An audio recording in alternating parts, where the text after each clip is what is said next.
بسم الله الرحمن الرحيم. السلام عليكم ورحمة الله وبركاته. السلام أصحابتي قالقة دينتا شرعية إلهي أسودجي رأيك علماء قارئ آمن سيهن رأي قف ليها دين معهن أصغى رأيي سوا قف كمركا dadka qaar waxa laga yaabaa in diinta ay qalad ka fahmaan oo ra'yiga sheekh Xasan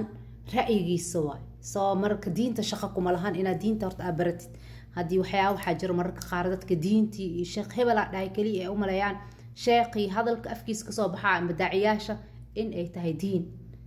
wixii diin ah diin waay wixii ra'yi ahna ra'yi waa horta inaad saas u kala fahamtaan oo diinta mar walba haweenka ay karaameysay haweenka ay ciseysay boqorad ay ka dhigtay in horta saas u fahantid dhaqanka markii laga hadlaayo dhaqankeena oo aad noo cisay oo aad noo karaabi oo naga dhigay qof qiimo leh oo naga dhigay marka qiimahaagii adiga